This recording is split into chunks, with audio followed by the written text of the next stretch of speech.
आप सबन को राधे राधे। तो मेरे ठेठ देहाती चैनल संडे टाइम में आप सभी का स्वागत है।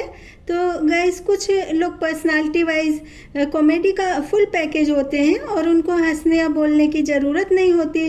उनके बाल ऐसे होते हैं जैसे मैगी को ब्लैक डाई में फ्राई कर दिया हो, और आंखें ऐसी होती हैं कि प्रतिदिन 365 बार पृथ्वी की परिक्रमा लगाती हो, और चेहरा तो एकदम ट्रैफिक सिग्नल की तरह लगता है, चेतावनी दे रहा हो कि इस रूट की सभी ट्रेनें इनके चेहरे से होकर, मुख के रास्ते से होकर गुजरने वाली हैं। जल्दी जल्दी बैठो, नहीं तो 1 घंटे में शक्ति कपूर ट्रेन आने वाली है, और यदि लेट हो गए तो बिना पटरी वाली अनुपम खेर ट्रेन आने वाली है।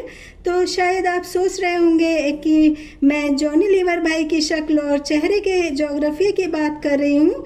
तो बंधुओं, आप सही सोच रहे हैं, लेकिन मेरा आज का कॉमेडी टॉपिक इससे बिल्कुल हटकर है, क्योंकि कुछ कॉमेडियन ऐसे होते हैं जिनके नाम की लोग कस्में खा लेते हैं और शर्त लगा देते हैं कि हंसाओ तो जाने। तो ऐसे ही मध्य प्रदेश सिवनी जिले के रहने वाले एक कॉमेडियन हैं भाई एहसान कुरैशी। तो इनकी पर्सनालिटी देखकर लगता है ऊपर वाले ने इन पर कुछ ज़्यादा ही मेहरबानी की है और एकदम देसी प्रेस से आयरन करके इनको भेजा है। और इनकी कॉमेडी का अंदाज भी बहुत निराला और अद्भुत है। तो इनकी कॉमेडी छुक छुक ट्रेन रुक रुक ट्रेन की तरह है, लेकिन संगीत के अंतरे मुखड़े और सुरों के लयबद्ध तरीके की तरह रुकती है, चलती है, और श्रोता भी ध्यानमग्न होकर इनकी कॉमेडी इत्मीनान से सुनते हैं।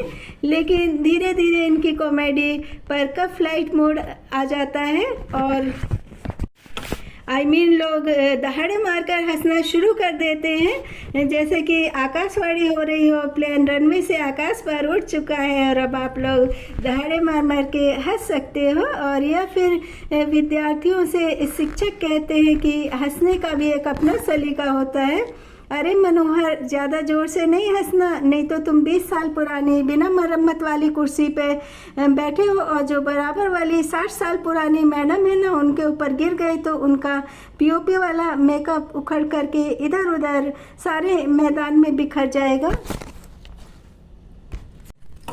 तो ये बहुत ही हल्के फुल्के अंदाज में व्यंग्यात्मक सामाजिक राजनीतिक कॉमेडी करते हैं और नेताओं पर कटाक्ष करते हुए ये कहते हैं कि खटमल, मच्छर और नेता एक सा जीवन जीते हैं, तीनों मिलकर इंसानों का खून पीते हैं।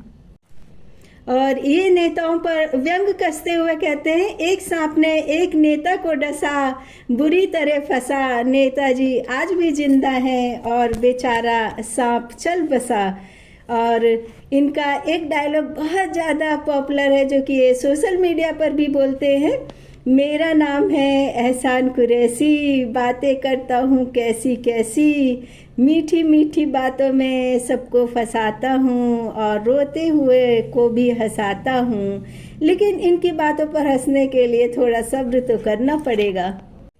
तो सोनी सब टीवी पर इनका एक प्रोग्राम आया था, हम आपके घर में रहते हैं। तो 1 साल बाद जब बैकअप हुआ तो इनकी पत्नी से बोली कि आज मुझे पिताजी की बहुत याद आ रही है, तो तुम मुझे पिताजी के पास ले चलो। तो ये बोले ससुर जी के दर्शन तो मैं भी करके आऊँगा।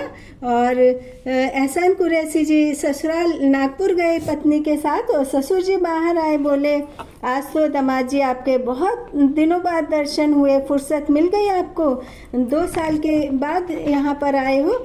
तो एहसान कुरैशी जी कहते हैं, ऐसी बात नहीं है ससुर जी, लोग पुरस्कार वापस कर रहे हैं, अवार्ड वापस कर रहे हैं, मैंने सोचा कि मैं भी ट्राई मार के देख लूं। तो इन्होंने मध्य प्रदेश की खटारा बस के लिए भी कुछ लाइनें लिखी हैं कि मध्य प्रदेश की एक खटारा बस 4 घंटे में सिर्फ 4 किलोमीटर दूर चली, और लोग पूछते हैं कि स्पीड देखना, तो ये कहते हैं कि बस की नहीं कविता की। तो इनसे कारण पूछते हैं कि इतने धीरे कविता क्यों बोलते हो, तो बोले दुर्घटना से देर भली। तो इन्होंने मध्य प्रदेश की खटारा बस के साथ साथ अपनी कविता की स्पीड भी बता दी। और ये एक कॉमेडी करते हुए बोलते हैं कि एक बच्चा अपने पापा से बोलता है, पापा पापा दूल्हे को घोड़े पर क्यों बैठाते हैं? तो उसके पापा बोले, तुझे क्या पता, बलि से पहले बकरे को भी सजाते हैं। तो एहसान कुरैशी जी राजू श्रीवास्तव, राजीव ठाकुर, सुनील पाल, कपिल शर्मा के साथ में कॉमेडी करते थे और इन्होंने इन्हीं के साथ में अपना कॉमेडी कैरियर शुरू किया था। तो भाई एहसान कुरैशी जी का जन्म मध्य प्रदेश के कटनी ज़िले में हुआ था और बचपन से ये अच्छे वक्ता और कवि थे और स्कूल कॉलेज में अपनी स्लो पाइजन वाली कविताओं से सबको हंसा हंसा कर पोटलोट कर देते थे। और एहसान जी अपनी हास्य कविता में समाज, राजनीति और आम इंसान की ज़िंदगी से संबंधित छोटी छोटी बातों को कविता की लय में सुनाते हैं और इनको देश विदेश में भी शो के लिए आमंत्रित किया जाता है। तो हम सब यही सोचते रहते हैं कि एहसान कुरैशी जी को पहचान कैसे मिली। तो साल 2005 में जब the great Indian laughter challenge शुरू हुआ था तो भाई एहसान कुरैशी ने अपनी कॉमेडियन शायरी और कविता से दर्शकों को बहुत ज़्यादा प्रभावित किया। और एहसान कुरैशी स्टैंड अप कॉमेडियन है और पिछले 20 वर्षों से एक मंच कलाकार हैं और उन्हें एक बॉलीवुड फिल्म 2007 में मिली जो कि बॉम्बे टू गोवा थी। इसमें इनको अभिनय करने का मौका मिला था और 2015 में एक पहेली लीला और 2007 में इनकी भोजपुरी पिक्चर रिलीज हुई जिसमें कि इन्होंने हवलदार का रोल प्ले किया था। और सब टीवी पर कॉमेडी शो हम आपके घर में रहते में भी इन्होंने काफ़ी अच्छा अभिनय किया था।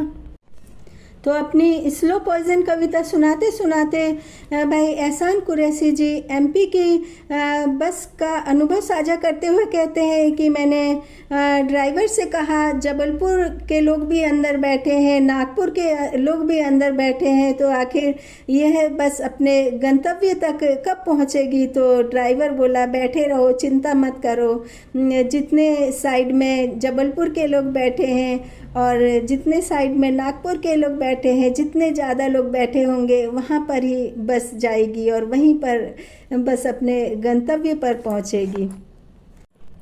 तो मैं आखिर में सुनाती हूँ कि भारतीय ट्रेन के बारे में कुरैशी जी ने क्या खूब व्यंग किया। घड़ी ने जैसे ही कांटे को छुआ वैसे ही निर्धारित समय पर ट्रेन का आगमन हुआ। कुरैशी भाई ने दौड़कर स्टेशन मास्टर को दी बधाई। भारतीय रेल सही समय पर आई। स्टेशन मास्टर बोले, हमने भारतीय समय की परंपरा पूरी तरह निभाई है। ये तो कल की ट्रेन है जो 24 घंटे लेट आई है।